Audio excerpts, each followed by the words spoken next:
zany ianareo zay trapisanareo any ka manaraka zao fotoana zao voy ao izay vady mialohan'ny amaranantsika ny taona roapolo sy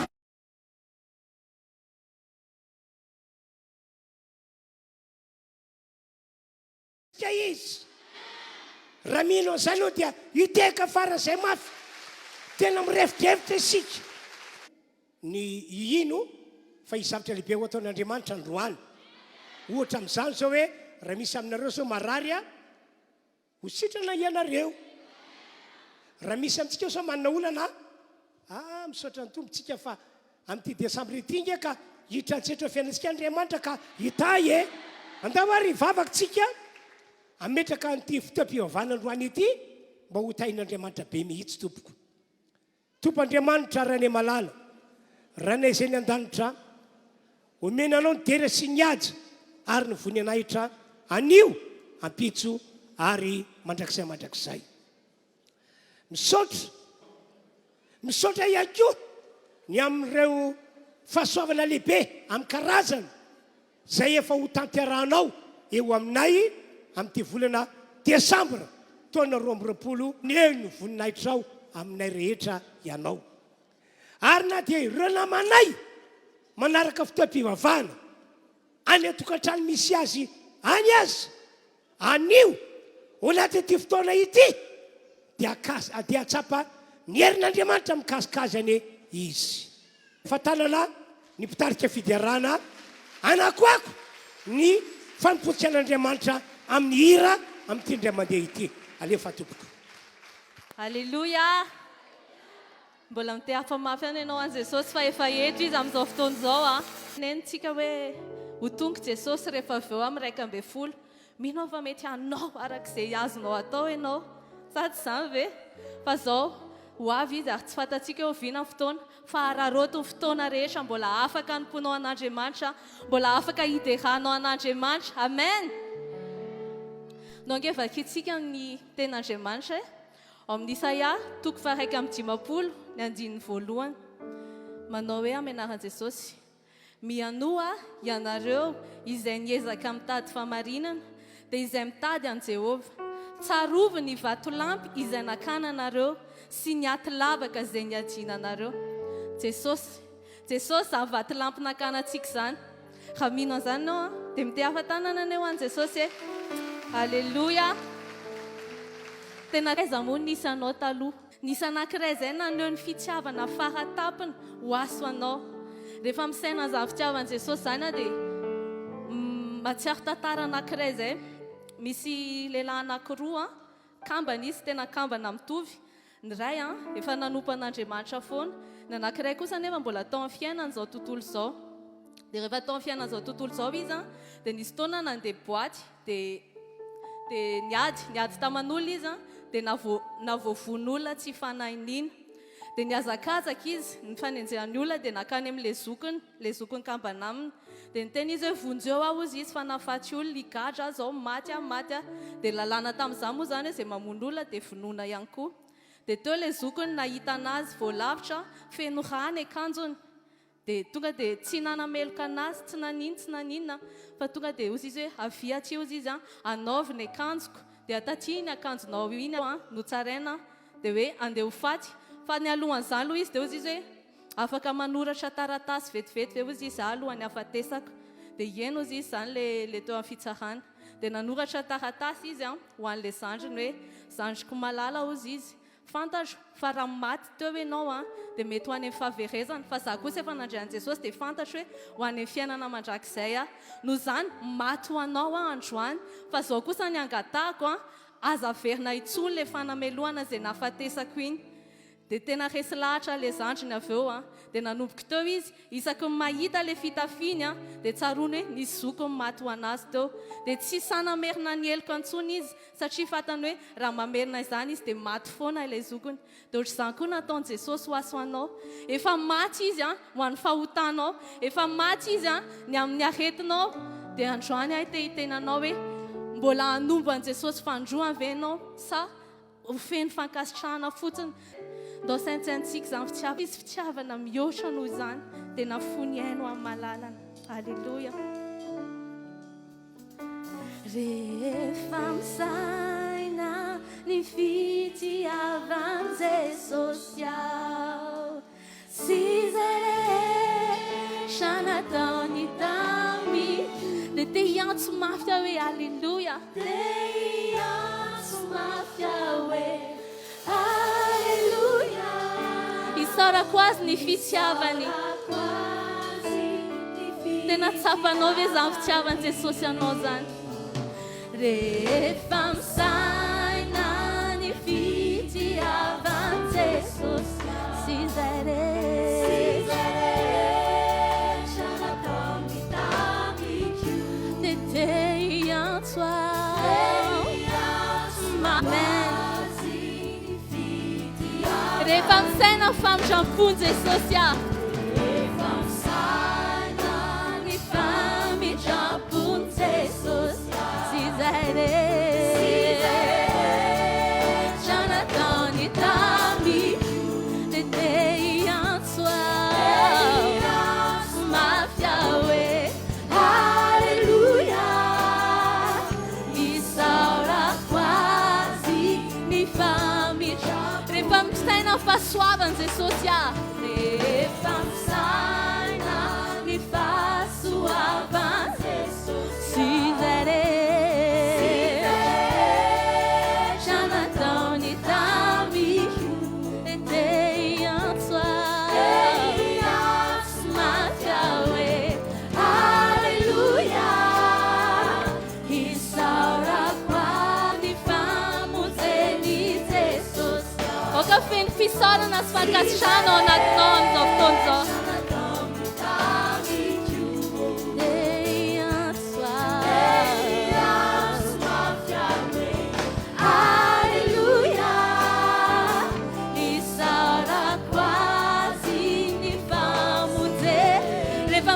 Fitiavan' Jesosy aho. Rehefa misaina. Tena tianay loatra tokoa ianao Jesosy.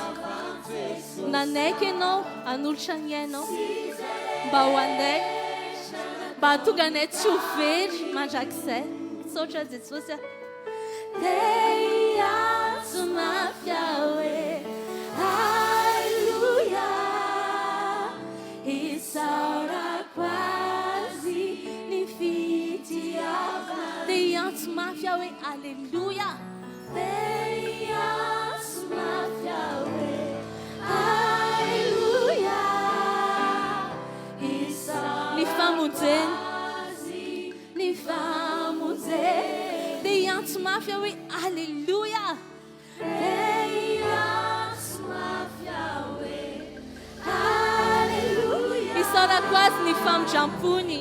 Isaorako azy ny famindram-pony. Alleluia. Alleluia. Tena tiantsika loatra mihitsy Jesosy. Dia izao no teneniko anao androany hoe inona ny avalinao an'izany fitiavan' Jesosy zany. Ndao tsika hanaja anazy, ndao tsika hanome voninahitra anazy satria mendrika loatra izy, mendrika indrindra izy. Tsy misy navitan'izany nataon'i Jesosy zany fa izy rery ihany. Mbola ao anatin'ny Fotoam-bavaka ihany dia saintsaina hoe izy ilay malala anao, ianao nataony ho lehibe zany iainantsika sy ianao zany. Jesosy indreto izahay te hanambara indray ny fitiavanay anao satria ianao ilay tsara indrindra, ianao ilay mamy indrindra. Tsisy mihoatra anao, tsisy navita ny vitanao, mendrika ianao Jesosy. Halleluia. Atsoiny anaran'i Jesosy androany dia meo azy, omeo voninahitra dia ajao fotsiny izy. Raha ny zavatra vitany teo amin'ny fiainako sy teo amin'ny fiainanao dia mendrika loatra izy ny ankofana, mendrika loatra izy ny ondrehana.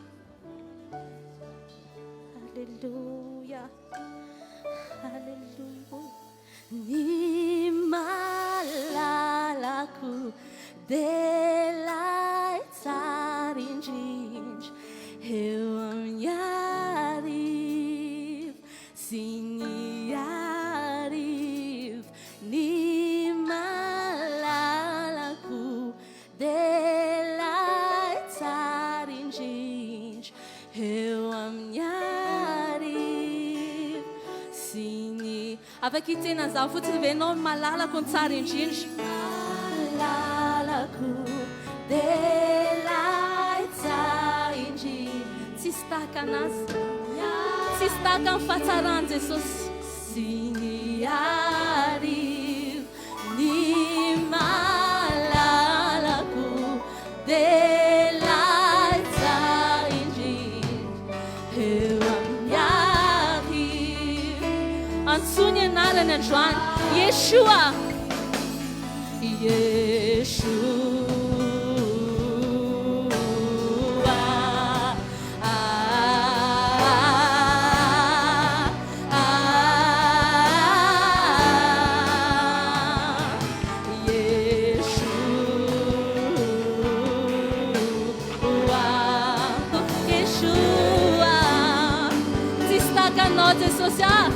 enao lay tiana indrindra manatra ny fiankofana tsara indrindra avy aty aminay ty androany Yeshua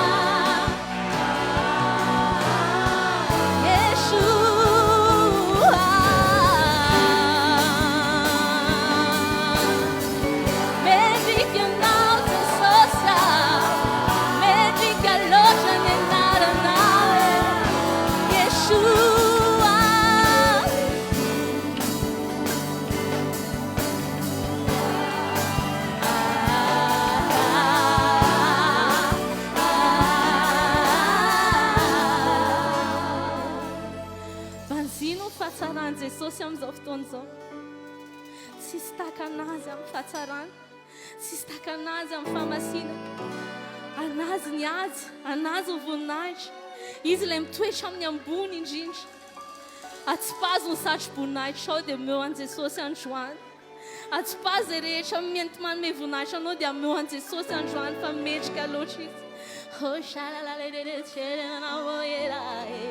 Yeshua, tsisy toanao Jesosy tsisy tahaka anao Jesosy anao ny fanjakana anao ny hery anao voninahitra halleluja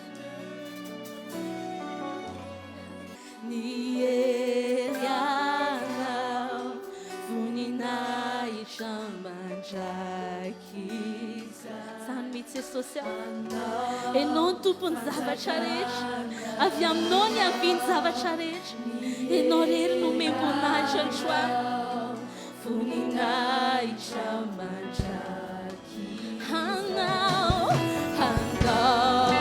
fanjakana anao hery anao voninahitra mandraky anao fanjakana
Jesosy Yeshua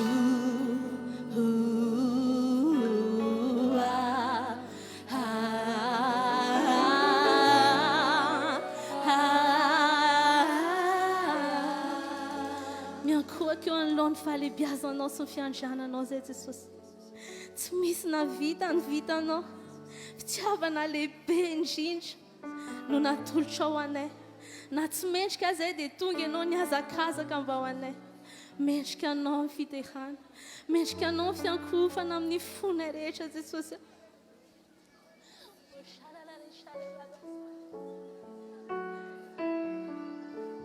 Mendrika loatra ianao Jesosy. Mendrika loatra. Tsy manana tena ambara betsaka izay fa dia tena te-hiteny hoe mendrika anao ny fiderana. Tsisy tahaka anao, tsisy toanao.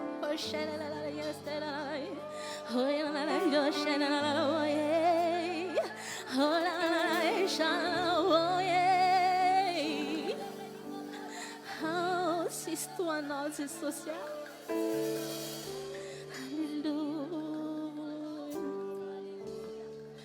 Mendrika indrindra anao. Zany mihitsy Jesosy. Mendrika indrindra anao. Avy aminao no ny avy ny zavatra rehetra. Mendrika ny dery anao. Mendrika loatra anao. Mendrika indrindra anao.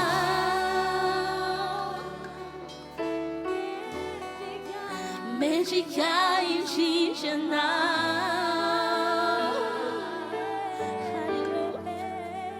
Avy aminao voninay saoana. Mendrika anao. Mendrika indrindra anao. Tsisy toanao Jesosy.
Amin'ny fonao rehetra zao zany.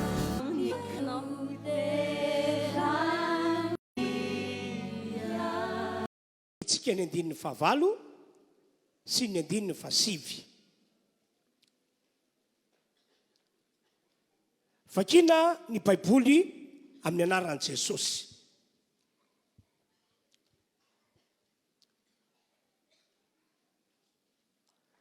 Aoka tsy ala amin'ny vavanao ity boky ny lalàna ity, fa saintsaino andro manalina hitandremanao anao arak'izay rehetra voasoratra eo. Averiko vakiny. Aoka tsy ala mivavanao ity boky ny lalàna ity, fa saintsaino andro manalina hitandremanao anao arak'izay rehetra voasoratra eo. Toizana le teny. Ary amin'izany dia lavorary ny lalànao ianao sady ambinina. 5. Tsy efa nandidy anao va aho ko mahereza sy matanjaha aza matahotra na mivadi-po, fa momba anao Jehovah Andriamanitra ao amin'izay rehetra aleanao. Jakoba 1:2. 12. Vakina indray ny Baiboly ka toy izao voasoratra ao.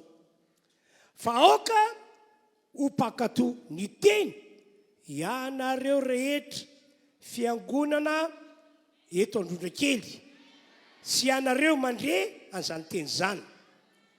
Fa aoka ho mpakato ny teny ianareo fahazam-piany fotsiny ihany ka mamitaka ny tenanareo ianareo.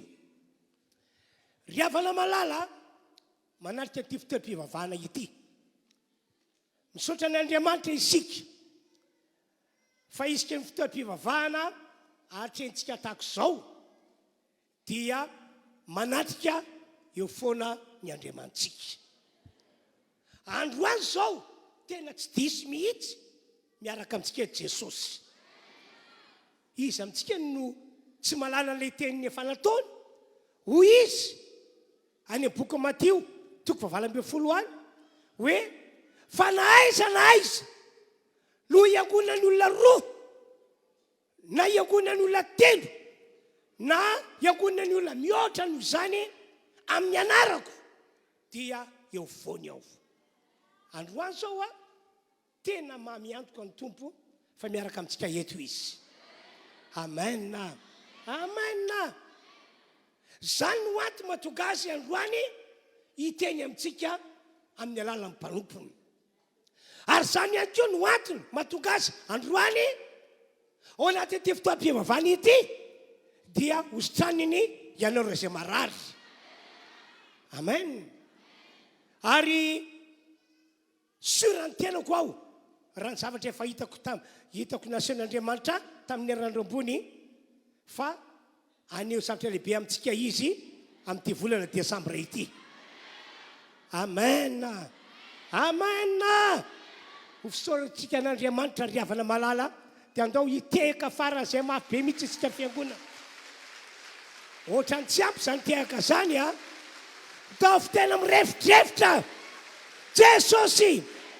Jesosy tia anay, momba anay, mandrakizay, sa tsy zany ve?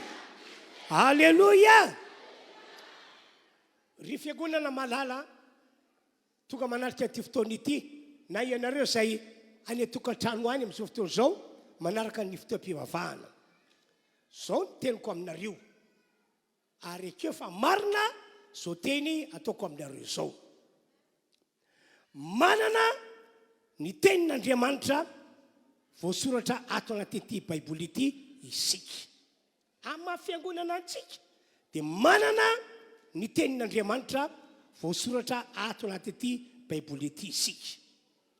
Ato Andriamanitra no miteny amintsika ny amin'izay tokony ho fiainantsika mandritra ny fahavelomantsika eto ambony tany ity. Ato Andriamanitra no miteny amintsika ny amin'izay tokony ho ataontsika mandritra ny fahavelomantsika eto ambony tany ity. Zao mantsy eno tsara ny teniko. Tsy fiainana baranahana tompoko ny fiainan'ny olona manompo an'Andriamanitra. Tsy fiainana baranahana fa fiainana misy fitsipika.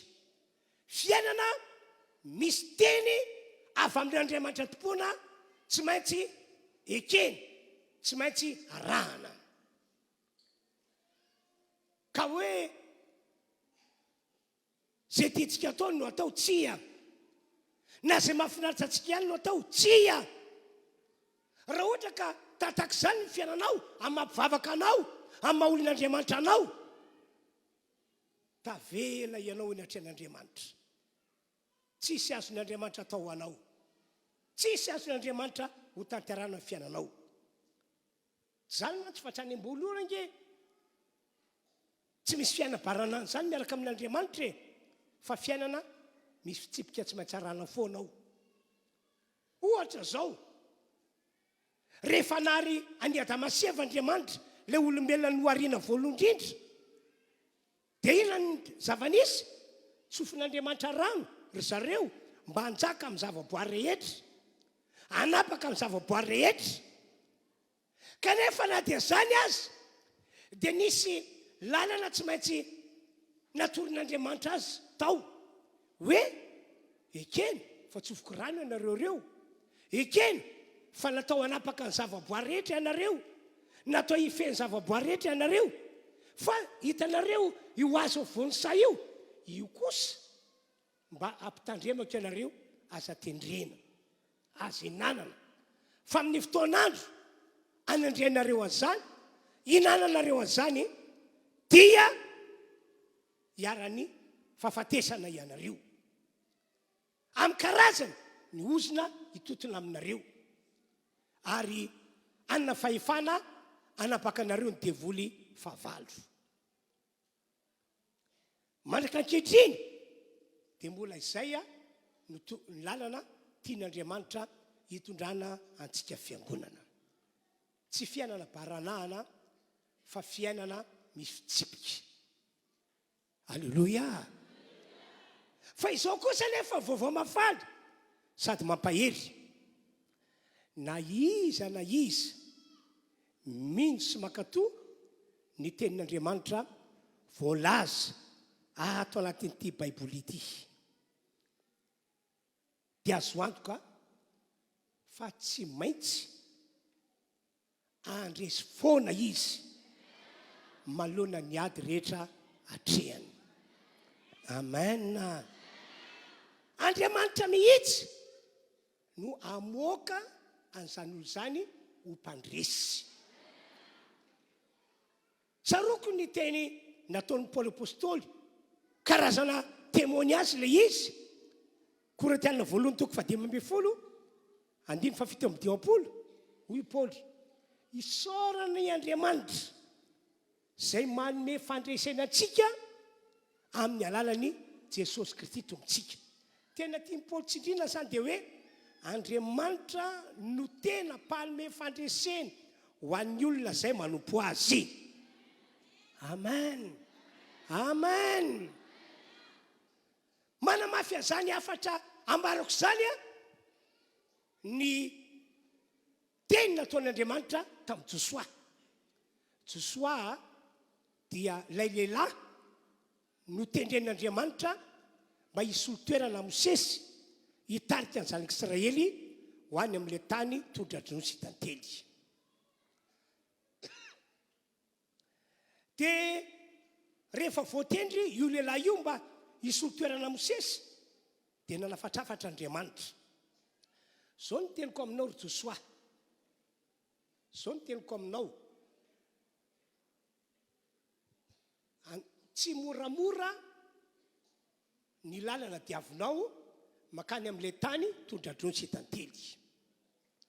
Amin'ny karazany reo ady tsy maintsy atrehanao, amin'ny karazany. Fa izao matoky fa natao andresy foana ianao. Izao Andriamanitrao zay nifidy anao, zay nanendry anao ho mpitarika ny zanak'Israely, ny orotsaka ny tsedra hampandresanao foana. Fa saingy zao aoka ianao hitanisa mandrakariva ny teniko, hitanisa zany teny zany eny am-pandehanana makany amin'ilay tany tondra-drono sy tantely. Aroka ihany koa ianao hisaintsaina zany teniko zany na miandro na mialina eny am-pandehanana ho any amin'ilay tany tondra-drono sy tantely. andoka vakitsika ny voalazy tsy soatoko voalohany diny fahavalo vakiny amin'ny anaran'i Jesosy ilay teny ry Josoa zao ny teniko aminao aoka tsy ala amin'ny vavanao ty boky lalàna ity fa saintsaino andro aman'alina hitandremanao anao arak'izay rehetra voasoratra eo ary amin'izany dia lavirano lalanao ianao sady ambinina zany hoe azo adika ary amin'izany dia amoakanao ho mpandresy foana ao andininy fasivy tsy efa nandidy anao va ao koa mahireza sy matanjaha misy ny ady misy zavatra sarotra ny mpandehanana fa aza matahotra mihitsy ianao na vatim-po fa raha misaintsaina ny teniko ianao raha manao ny teniko ao am-bavanao mandrakariva ianao dia zao Jehovah-Andriamanitra ao zay niatso anao mifidy anao no ombanao amin'izay rehetra alianao zay i Josoa toko voalohany andininy fahavalo sy ny andininy fasivy io mbola manamafy an'izany teny nataon'Andriamanitra tamin'i Josoa zany ihany koa ny zava-nisy tamin'ny fotoan'andro nandalovan'i Jesosy Kristy tety ambony tany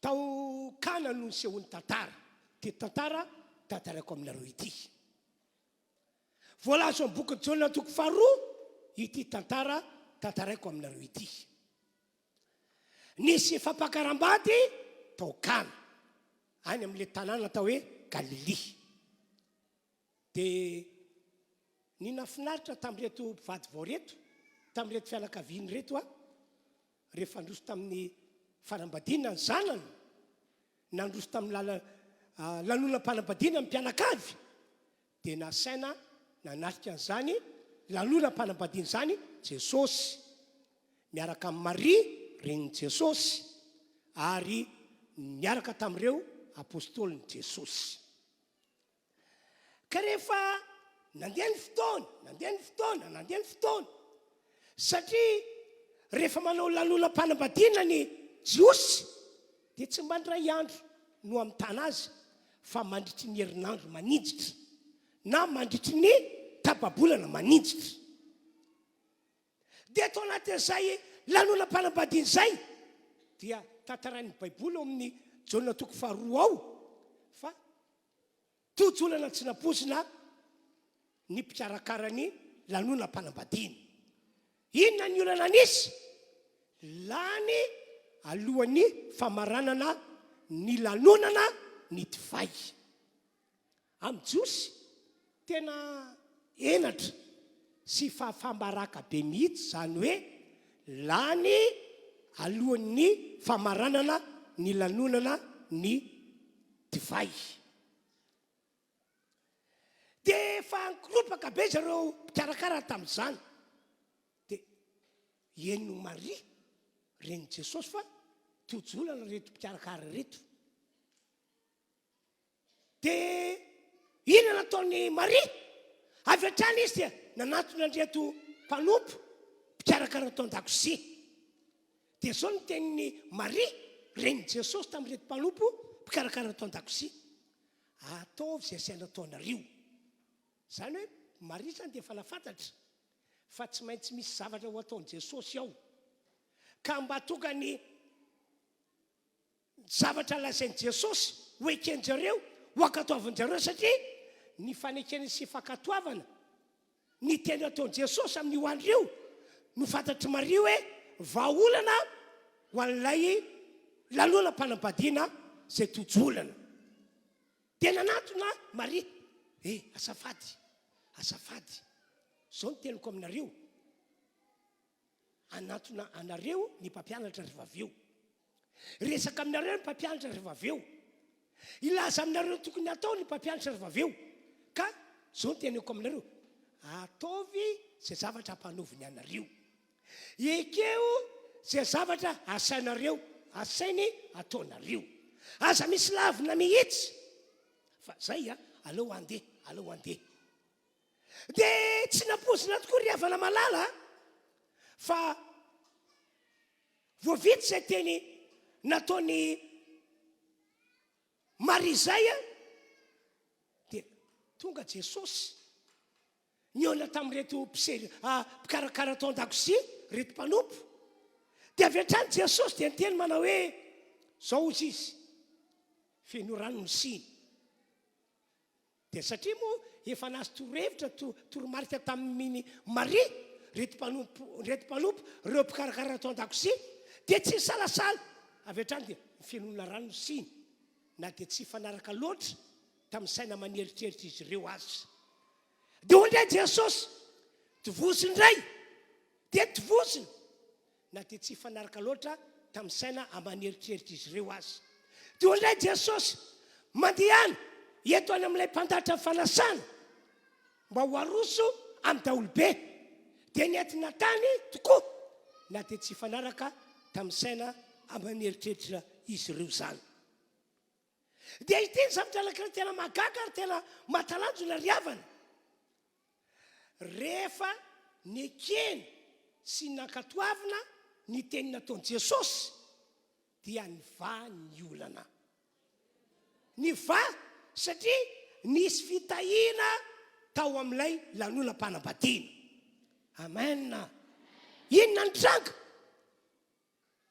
le mpiservita amin'io tsy malala hoe raha mangatsika iny ty tanana ity fa omy baiboly ho vakina amintsika rehefa avy eo ny mpanompo no nalala fa raha mangatsika iny nentina iny dia tena mpandianana zao sady nandindy iza mbola mila divay iza mbola mila divay sady nisotro ihany zareo dia gaga be reto mpiservy reto mpandatra fanasana fa divay tena faran'izay tsara zany no nandramany zareo dia lasa reto mpiservy reto a nanatona lay vady vao asafady araka fanaon'ny olona ny divay tsara no aroso voalohany rehefa misotro be ny olona zany hoe mandeha fotoana dia manomboka miaratsy ny divay aroso fa ny anareo vady kosa tsy mataka izany fa malaka ankehitriny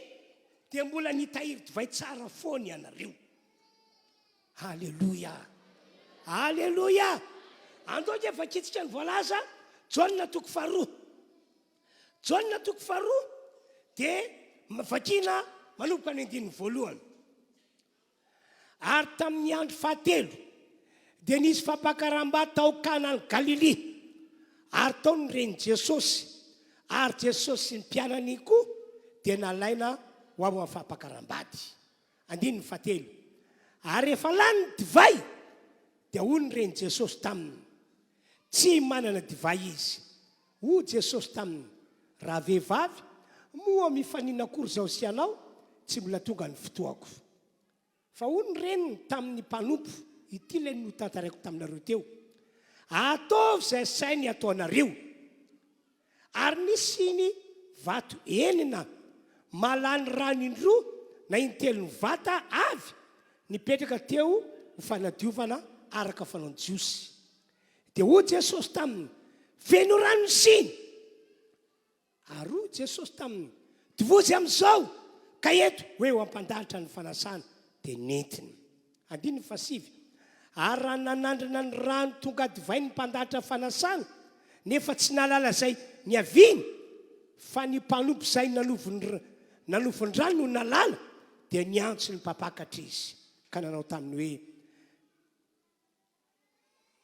araka fanaon'ny olona dia ny divay tsara no arosiny aloha ary rehefa nisotro be ny olona dia voazay ratsiratsy kokoa fa ianao kosa dia efa nitahiry ny divay tsara ambaraka ankehitriny halleloia ry havana malalo avy aiza ny foto zany fa soavana be nyseho tamin'reto mpivady vao reto avy aiza avy amin'ilay fanekena sy fankatoavana ny teny nataony Jesosy amen ary raha iverentsika an'izay ny tantarany Josoa tantarany baiboly fa Josoa manokana dia nandresy foana izy tena mpandianana ary nafiry karazanadina treny dia nandresy foana izy ary tonga somatsara tany amin'ilay tany todran-drony sy tantely avy aiza ihany koa zany tsy avy aiza zany fa avy amin'ilay fanekena sy ny fankatoavana ny teny izay nasain'Andriamanitra ho averimberiny mivavany izay nasain'Andriamanitra ho saintsainy ny sainy. Riavana malala manarika ty fotoam-pivavahana ity. Ny tian'Andriamanitra ambara amintsika tsiraray avy dia zao: raha mino sy mankatony tenin'Andriamanitra isika amin'ny fiangonana antsika, amin'ny olon'Andriamanitra antsika, raha vonona andeha arak'izay voalaza ny ty baiboly ity isika, tiako ny milaza vaovao mahafaly aminareo fa azo antoka fa tahaka ny nitondran'Andriamanitra ny Josoa, tahaka ny nitondran'Andriamanitra namana ny olana tao amin'ilay fampakaram-bady tao kany, dia tahak'izany no ho ataon'Andriamanitra eo amin'ny fiainantsika rehetra amin'ity taona 2024 ity, marimarina kokoa amin'ity desambra diavintsika ity. Asivoteka mafy be. Ary androany dia mampahiranareo hoe raiso ho faminaniana lehibe ho anareo mihitsy zao afatra entiko androany izao. Amen. Rehefa mandika amin'ny baiboly aho reo moa ny ohatra ny meko fa reo izay nino ny teny nataon'Andriamanitra ka nankatoy izany tamin'ny fony rehetra, na iza io dia nanehoan'Andriamanitra ny voninahiny. Amen. Amen. Na dia zavatra impossible aza dia tonga possible foana. Tsaroko zao ary tsaronareo mihitsy ty tantara ity. Tonga teo amin'ny fasana nandevenana any Lazarosy Jesosy niaraka tamin'ny Marta sy Maria anabaviny maty, niaraka tamin'ireo olona marobe zay nanotrona. Dia ianao tsara ny tantara satria tapa-kevitra Jesosy fa anangana ny Lazarosy zay maty mba ho velona indray. Tapa-kevitra Jesosy fa amelona any Lazarosy. Dia inona ny teny natao Jesosy tamin'izany? Jaona 3:10 no misy an'izay tantara zay. Ho Jesosy esolo ny vato. Dia inona ny tranga? Nanda Marta. Nitsivalany Marta. Tsy mety zany. Tsy mety zany. Satria efa trano zay nandevenana ny Lazarosy. Efa maimbo izy zao, araka ny teko nambarako tamin'ny herina. Efa vaky ny kibony. Efa tsy misy elika amam-bika azo jereny intsony izy.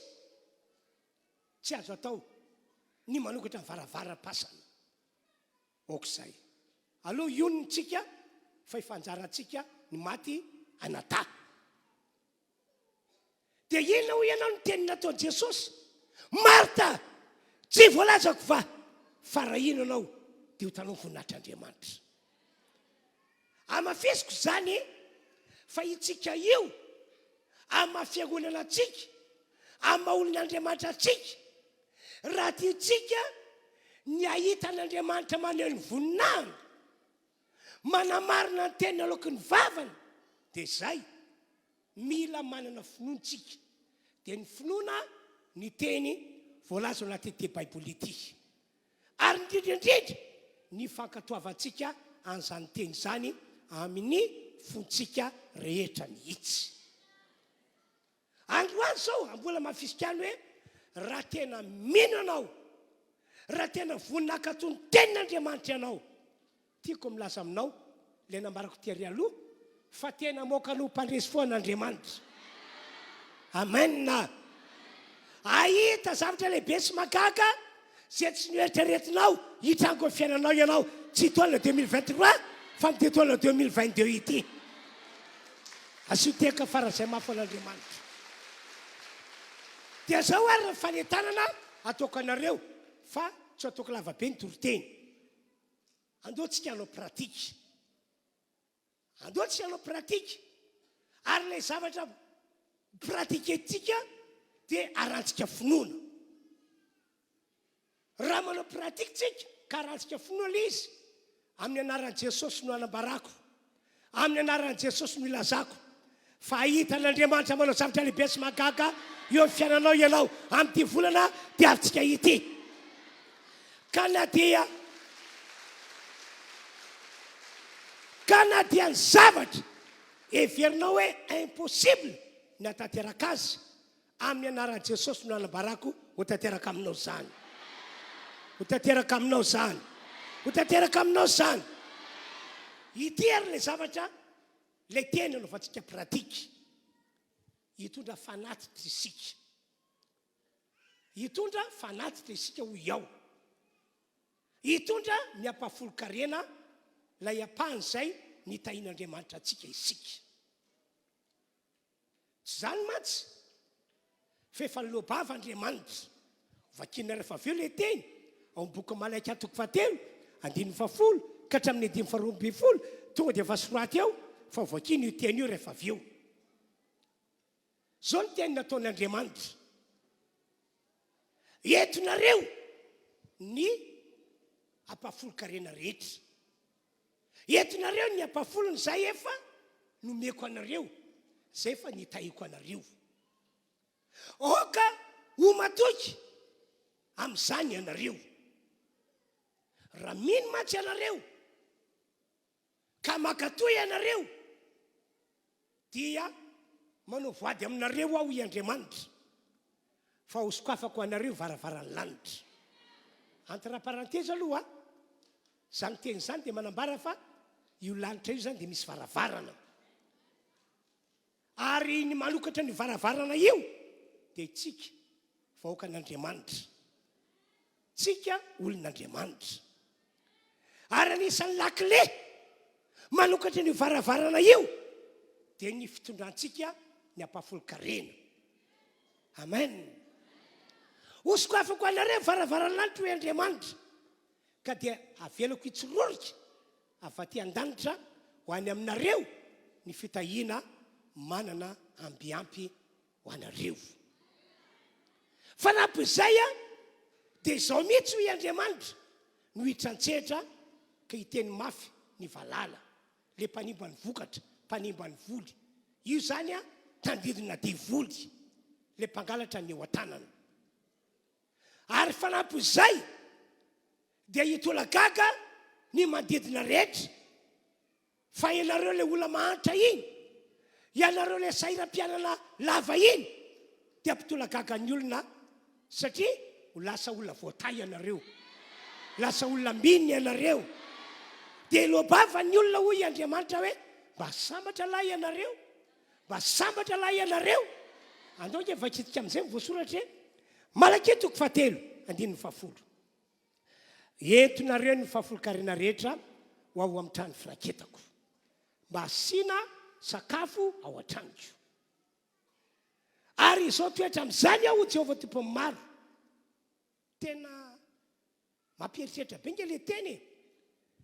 Tsy fanaon'Andriamanitra mihitsy miantso antsika hoe avily areo mizaha toetra, fa rehefa tsy mino dia mijanono io hoy Andriamanitra. Rehefa tsy mino dia mijanono, rehefa tsy mino izay nona zaiko dia mijanono. Fa tamin'ity indray mandeha ity dia nasain'Andriamanitra mizaha toetra azy isika. Eto ny ampafolo-karena dia vinareo mizaha toetra. Ary izao toetra amin'izany aho, fa zao no ambarako aminareo toizana le teny: o Jehovah tompo maro. Averenao amin'le 9:10 aloha: raha tsy voako ny varavaran'lanitra ho anareo ka ampidiniko fitahiana manambiampy ho anareo, ary asiako teny mafy ny valala noho ny aminareo ka tsy hanimbo ny vokatry ny tany intsony ireny, ka dia vanim-bony ny voalom-pikareo any an-tsaha, ho Jehovah tompo maro. Ary anareo ataon'ny firenena rehetra hoe sambatra, fa ho tany mahafinaritra ianareo, ho Jehovah tompony maro. Anao pratika an'izay zany tsika rehefa avy eo, hitondra fanatitra isika, hitondra ny ampafolony zay efa nitahin'Andriamanitra antsika isika. Ary raha anao an'izany tsika tena anao an'izany amin'ny finoana, anao an'izany amin'ny finoana hoe tena mino sika fa marina amin'ny tenin'Andriamanitra, ka rehefa katoavintsika ny teniny dia andray vokatra tsara avy amin'Andriamanitra isika. Alleloia. Dia anao pratika an'ity zavatra faharoa hita indray isika. Le pratika faharoa dia ity. Tamin'ny herinandro tato ato dia nanentana anareo moa aho hoe isam-bolantsika ato dia anao RHEFI. An'le RHEFI ataontsika dia spesial ho fanohanantsika ny fanamboarana tranon'Andriamanitra izay tanterantsika ao amin'ny commune Tsafilo, district Ambohidratrimo. Ino moa ny antony nanentanako anareo amin'izany? Satria ny fanamboarana tranon'Andriamanitra ry fiangonana malala dia tena akasitrahan'Andriamanitra be mihitsy, tena akasitrahany be mihitsy, tena mahafaly an'Andriamanitra be mihitsy. Ka rehefa Andriamanitra no makasitraka, rehefa Andriamanitra no faly, dia ina no vokatra izany? Azo antoka fa mitovy an'ilay ampahafolokarena teo, ho tahina be ianao, ho ambinina be ianao. Tsy zany matsy a, fa ny fanaovana tranon'Andriamanitra io manan-danja amin'Andriamanitra io. Ary malahelo be mihitsy Andriamanitra raha ohatra ka ny fanamboarana ny tranony no ataontsika zava-maivana, ataontsika ambanin'ny zavatra. Eno tsara ke ty teny nataony Andriamanitra ity fa tena mampametraka fantaniana, mampieritreritra, vakina, agay. Toko voalohany dia ny 17 aloha, zao ny voasoratra. Zao ny lazain'i Jehovah tompony maro, hevero ny lalanareo. Zany hoe dinio tsara zo lalak'izoranareo zao i Andriamanitra, dinio tsara aloha. Dia 19, zao no fanentanana nataon'Andriamanitra. Miakara ny an-tendrombohitra ianareo, ka maka hazo ianareo, ary ataovy ny trano dia akasitrahako izany sady ankalazainao ho Jehovah tompony maro. Mila mino an'izany teny izany tsika, ary indrindrindrindra mila makatoa an'izany teny izany. Ary tsy tokony ankatantsika andro hoe makanesana tendrombohitra, maka hazo ianareo, dia ataovy ny tranoko i Andriamanitra, dia ho akasitrahako ianareo sady ankalazainao ho Jehovah tompony maro. Dia amin'ny 17, eo le tena mampieritreritra be ary tokony andiny tena daholo tsika rehetra tompoko. 17, nanapobe ianareo kanjo kely montsy. Be dia be zany vavaka ny olona manompo an'Andriamanitra rehefa manao zavatra, ohatra hoe rehefa mamboly, rehefa miopy, rehefa mivarotra, rehefa manao bizina, dia araka ny kajikajy dia manapo hoe tena andray be mihitsy amin'ny tendry mandeha ity. Kanefa inona mitrako i Andriamanitra? Kely monja zany no nojinjainareo. Dia fa tokony hieritreritra hoe vavaka vianao, olona manompo an'Andriamanitra vianao, dia lasa hiara-ny fahatsopanentanana tahaka izany. Tokony hieritreritra sy andiny tena isika. Dia toy izany iray ny teny, ary noho ny taominareo ilay kely monja dia notsofiko. Tena mbola raharaha be zany a. Le kely monja ny tomintsika indray ho any an-tsofitra, ho any an-tanàna, tena mpandianana, fongana. Inona fongana azy? Nitsofiko. Hainao hoe tsofiko i Andriamanitra, Andriamanitra mihitsy nitsoka azy. Tsy ny devoly no nitsoka azy, fa Andriamanitra nitsoka azy. Io tenin'io tena mampieritreritra. Dia mety ametraka fantanitsika hoe naninona azy no nanantena be aho kanjo kely monja.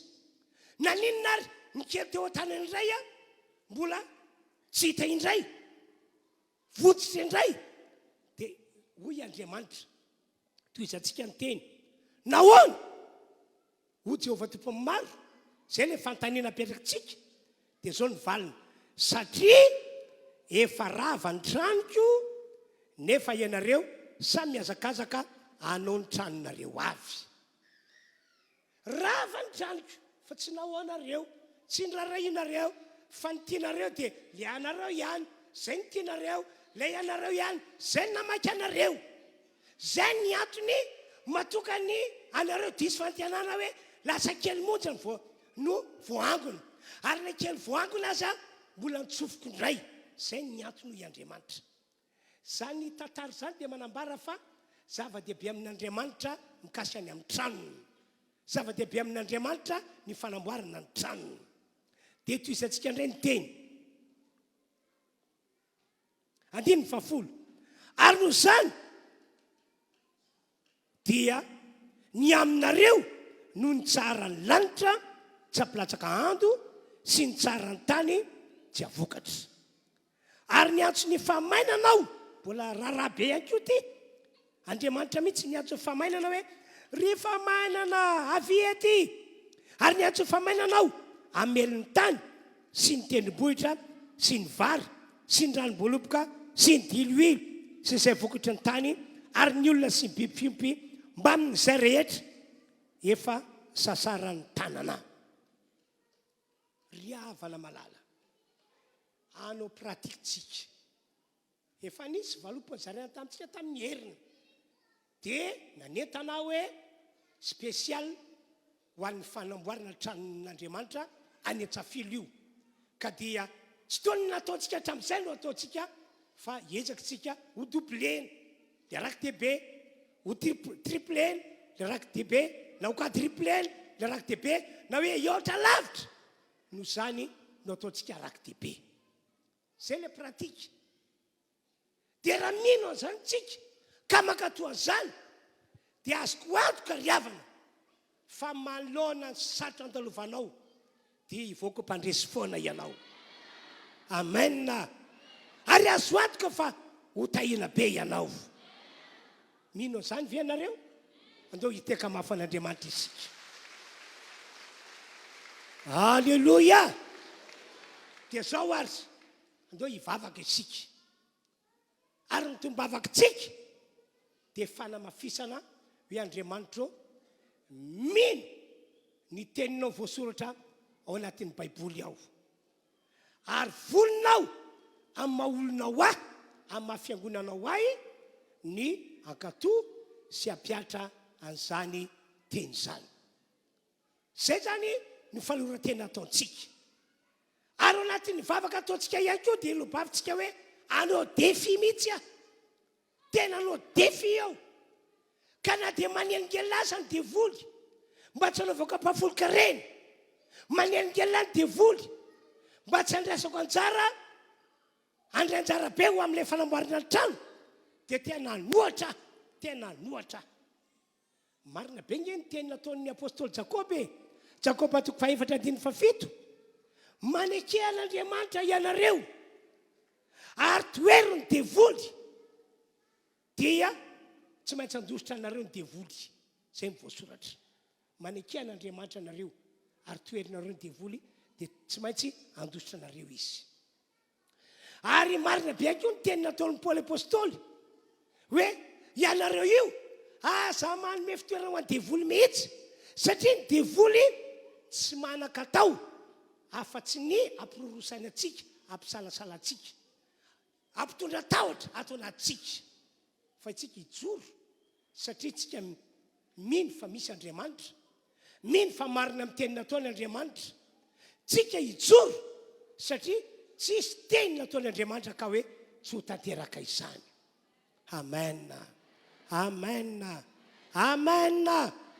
Andao ary ametraka ny tanantsika ao fontsika isika dia hivavaka arak'izay afatra nampitorian'Andriamanitra zay, ary ataova mifono rehetra mihitsy zany dia efa hijoro zany tsika zany zao anao defi, anao pratika. Raha tsy hitoriana mpafolokarena anao androany, rariva ho eto. Marina fa mety tsy vory hariva ianao, fa satazomy nijanona oatranonao akory ny ampahafolokarenanao fa eto rariva tatarao ny fanefanao ny ampafolony zay nitahin'Andriamanitra anao fa izany no atonga anao ivoaka ho mpandresy foana. Alleloia. Takizany ankoa ny rakodehibe zay ho ataontsika androany raha tsy ny omana ianao fa nentin'ny fahazarany rariva manaova be ianao, manaova be mihitsy ianao, tongava mihitsy ianao mamonjy fotoana rariva manaova be ianao. Aza vela hijanona fotsiny any atokantranao any ny rakodehibenao deux fois na trois fois na quatre fois mihoatra ny nataonao hatramin'izay. Hivavaka ho anareo aho fianareo ihany koa mivavaha arak'izay fanentanana izay. Andriamanitro, misotranao aho amin'ny mampanomponao ahy ka afaka nitondra ny afatra spesiala ho anay fiangonana tamin'ity andro androany ity. Amin'izao volana desambra zao tokoa dia vonina be ianao nitondra ny fiainanay ho amin'ny fiainana miavaka. Ka amin'ity volana desambra ity dia vonina ianao ny amoakanay ny mpandresy arabaky teny, ary vonina ianao ny tay ny fiainanay araka ireo teny zay fa voasoratra ao anatin'ny Baiboly. Ka indreto izahay Andriamanitra, indreto izahay manamafy ny fanekenay fa marina amin'ny teny nataonao ianao, ary mino ny teninao zay fanambaranao taminay izahay, ary vonona miakatoa an'izany teny zany, tsy misy tahotra, tsy misy fisalasalana. Anao pratika zany zahay androany amin'ny alalan'ny fanatitra, amin'ny alalan'ny ampahafolokarena, amin'ny alalan'ny rakodehibe ho famatsiana ny fanamboarana ny trano fiangonanao any Antsafilo. Tompo, ahita ny vonina hitrao zahay amin'ity taona 2020 sy 2020 zay diavinay ity. Ahita ny vonina hitrao zahay an'izao volana desambra diavinay izao. Ary mijoro aho amin'ny mampanimponao ahy manodidina ny démonie sy ny fanaratsy, mpampirorosaina, mpampisalasala aho, miala aminay, miala amin'ity fiangonana ity, miala amin'izao asa izao. Ary refafiko ny rano Jesosy ho fiarovana ho anay rehetra, ka dia misaotra sy mankasitraka ary mame voninahitra anao zahay. Misaotra Tompo. Amen. Teka mafana Andriamanitra isika tompoko. Alleluia. Alleluia. Ny voninahitra dia ho an'Andriamanitra irery ihany. Andoantsika anao pratika vetrany azy hitondra ny fanatitra, hitondra ny ampahafolokarena. Dia rehefa avy eo ilay valopony zarena tamintsika tamin'ny heriny mikasy any amin'ny rakodehibe dia ho tantajantsika manokana iny. Tena ho asehontsika mihitsy hoe spesiala tranon'Andriamanitra ity. Ao anatin'izany tsika dia hideran'ny Tompo ame voninahitra an'Andriamanitra, ka dia maso mandroso isika zay tondra ny ampafolony. Dia rehefa avy eo tantazany toerana fanatitra fanao mazatra dia takizany ankoa ilay rakodehibe zay nambarako taminareo teo. Alefara Tompoko.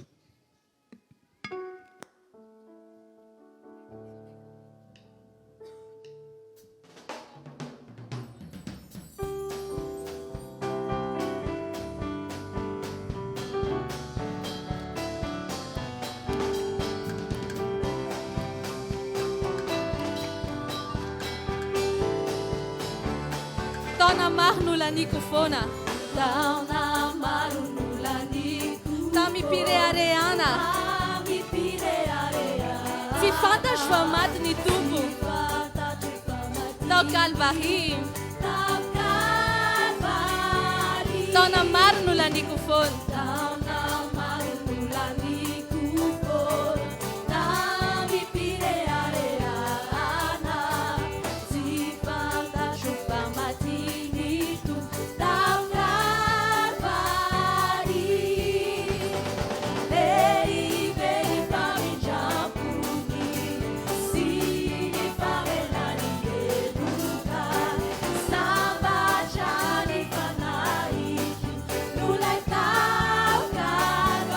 lehibe ny famindram-pony lehibe ny famindram-pony sy ny famelany heloka sambatra ny fanahy nolay tao Kalvary.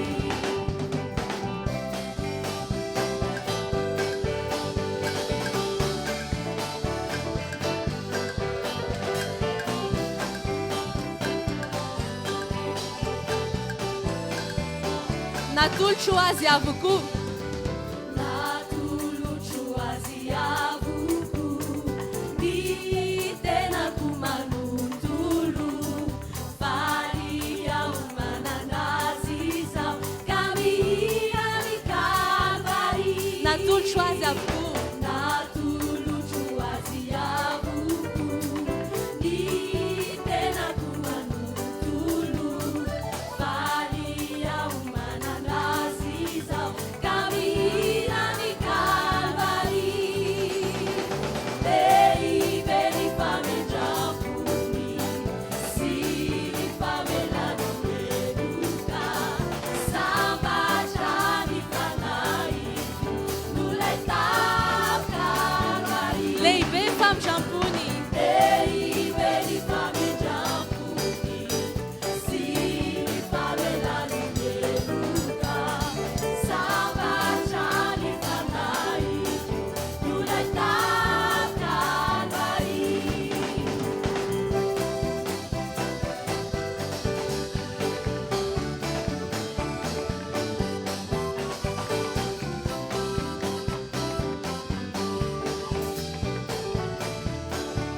endreny fitiavany jesosy Endreny fitiavany Jesosy sy ny famonjena natolony ary ny fahorinany aretany tao Kalvary. endreny fitiavany jesosy Endreny fitiavany Jesosy sy ny famonjena natolony ary ny fahorinany aretany tao Kalvary.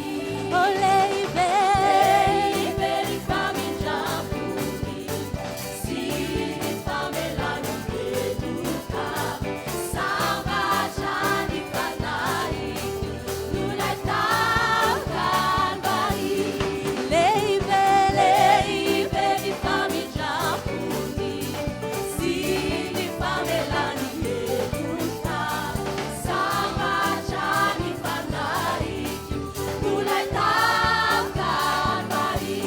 oh lehibe Lehibe ny famindram-pony sy ny famelany heloka sambatra ny fanahy nolay tao Kalvary.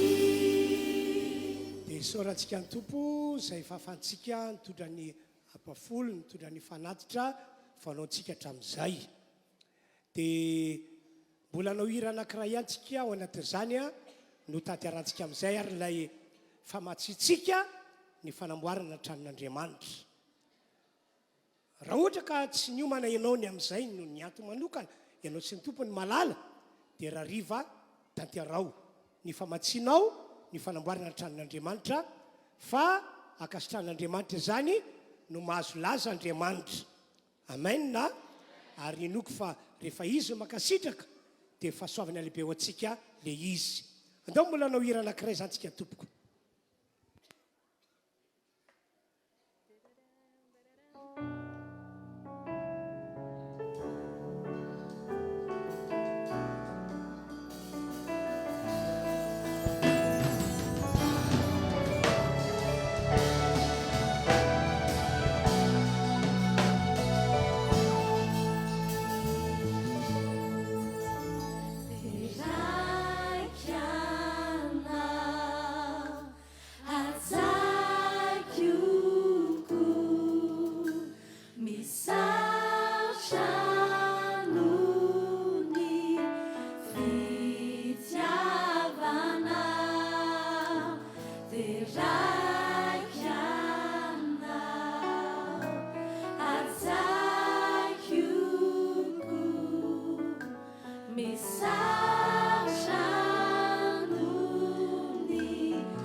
antsika ite-tanana mafy ho an'i Jesosy.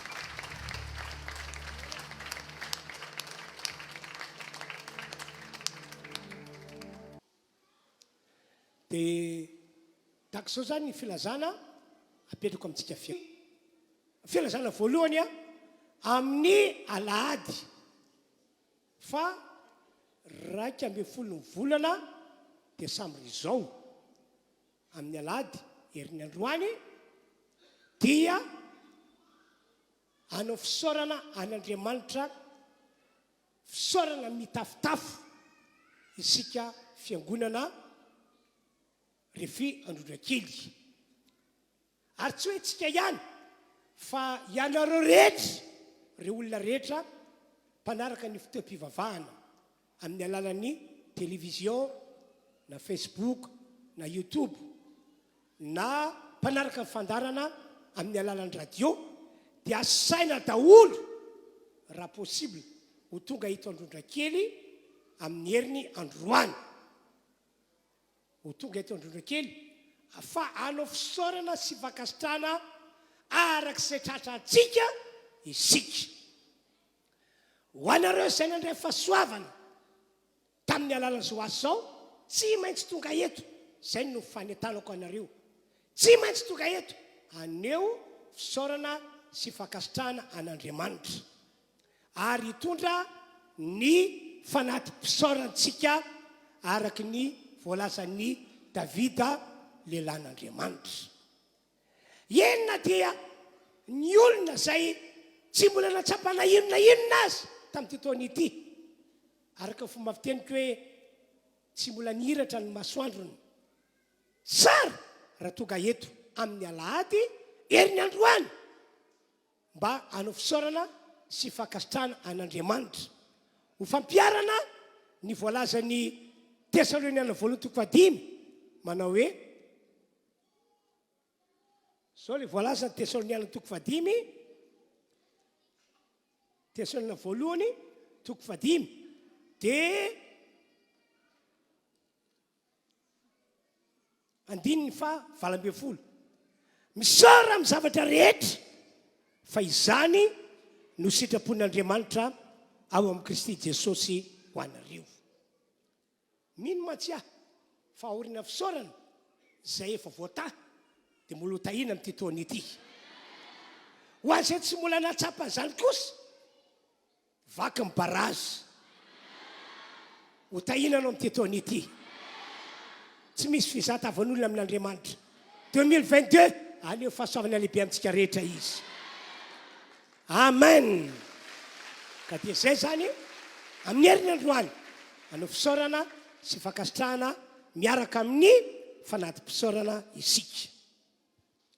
Filazana manaraka amin'ny Alahady 9 ny volana janoary taona 2022 amin'ny ho andreo kosa dia misy fotoana manokana ho tantarana eto. Amin'ny fotoana io no hitsofanay mivady mpanompon'Andriamanitra anareo, hitsofanay rano anareo mikasika ny amin'ny taona 2022. Mbola fotoana dehibe ihany koa io, ka dia aza samponana, aza manaiky samponana devoly hoe ho arianany izahay, andeha arianany izahay, fa ataovy izay atongavanao eto na amin'ny 9, na amin'ny 7, na amin'ny 10. Eo zany no anokananay le fotoana hitsofana rano anareo fiangonana. Amen na amen na tongava ara-potoana, satria noko fa tsy tsika reto ihany akory no avy eo, fa reo olona mpanaraka fandarana dia ho avy eto. Ianao aza moa hitondra vady aman-janako mihitsy ho avy eto, dia azonao antoka zany fa teriny trano, ka dia tongava alobe mihitsy sika rehetra tompoko. Amen.